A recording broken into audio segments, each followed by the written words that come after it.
Man, what's the word, man? Welcome back to Fly Reaction. You know what I'm saying? Today we're gonna be reacting to it's illegal to try to communicate with whales, and you can actually look this up. It's illegal to try to communicate with dolphins and whales. You feel what I'm saying? Like they trying to tell us something in plain sight. You feel what I'm saying? You just gotta peep. But now, you know what I'm saying? This is something, you know what I'm saying? I looked at for a brief second, you know what I'm saying, the other day, and I was like, you know what I'm saying? Let me bring this to the people. Let's get into it. Oh, did y'all know that it's 100% illegal to try to communicate with dolphins at your local nearby beach? You can look it up. Did you know that if you get caught doing this, you can get fined up to $100,000 or sent to jail for up to a year? Now, the video clip I'm about to show you is for entertainment purposes only. I repeat, entertainment purposes only. And it has me raising eyebrows on what's the real reason why they've made it illegal to try to communicate with dolphins. Bro, if this video don't make you think, you're not a thinker. Use your own discernment, comment below, but let's discuss it. This video you're about to watch is quite an eyebrow raiser. Dr. Paul Spong was trained in a college to be a whale trainer, and he became the whale trainer at the Vancouver Zoo, and he started training his killer whale there. But then after about a year, he began to realize that the whale was training him. It became real obvious to him. He says, wait a minute, the whale's actually, having more influence on his life than he's having on that one.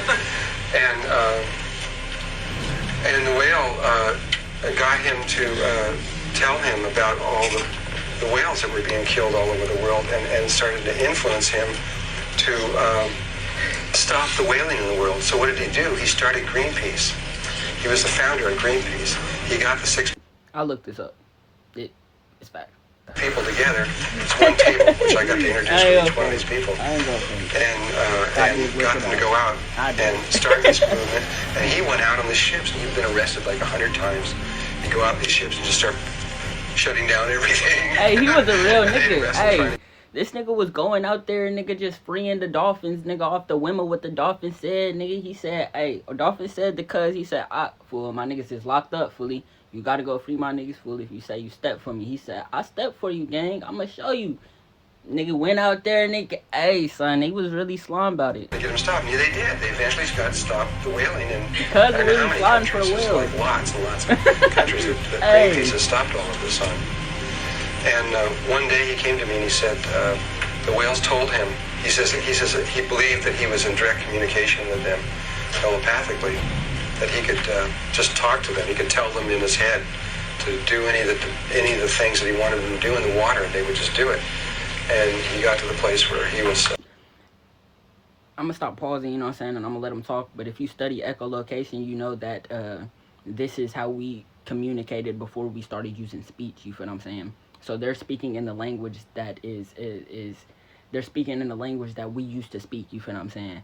We're speaking in a foreign language now, which is communication, but we used to speak telepathically, you feel what I'm saying? So what he's saying is facts. He just knew that it was just like talking. And they told him that there was no such thing as an individual whale or an individual dolphin in the world. That they were really cells in a larger body of consciousness. Tele means mind. And that communication occurred, that all there had to be, if there was a dolphin, there only needed to be another dolphin. There's also something called electrokinesis or some shit like that, you feel what I'm saying, where it's basically, you know what I'm saying, you can move stuff with the electrical currents in your mind, you feel what I'm saying, because nigga, you're an electrical being, you feel what I'm saying. So it's basically, nigga, the electrical pulses, your electrons, your neutrons, and your protons connecting to the everything else, you know what I'm saying, outside of your body, you know what I'm saying, which allows you to do that, you know what I'm saying. Within a 1,000-mile radius, and that dolphin could communicate to the whole through that one. In other words, they did have a 1,000-mile limit in their communication, and this whale wanted to prove this to him. He says, I will prove to you that this is true. So he asked me if he could have my house. I had a house in 450 miles inland on this place called Kootenai Lake. And he says, can I borrow your house for the winter? So I gave it to him. And he went in and he was going to set up a sensory deprivation tank to float in there to get still enough to be able to make the communication, but he never even put it together.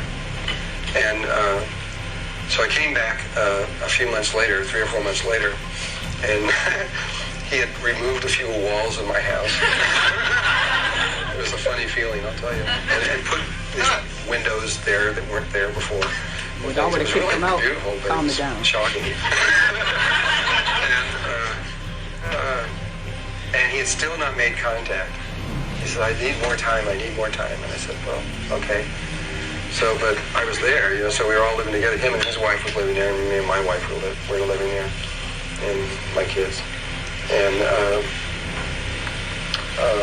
about 2 weeks later, he used to have, though if anybody, who knows Dr. Paul Spahn? You know Paul Spahn? Yeah. He's got kind of short hair now, and he looks very kind of professional-like. But he used to have really long hair and a really long beard, and in those days. And he came into the room one morning after about 2 weeks, and he had shaved his beard off on one side of his head and cut the hair short on one side of his head. And I said to Paul, he said this man had one beard over a half a beard, cuz, and a half a head, cuz. He had a half a beard, cuz, and half a head. I know something's up. I'm sure of it. He says, yeah, I made contact last night. And he says, I'm sure that I did. I did it. And he says, they told me that I was going to be a large influence in the world in all of this, and that I had to look respectable. He says, so today is my transition day. So for that day, he walked around half and half, and the next day he shaved off the other side. And what they told him was, the way they were going to prove it was, he said that he was to go to this bay north of Vancouver, a very specific spot, and he was to go there with video equipment and everything so that he could prove what was about to happen.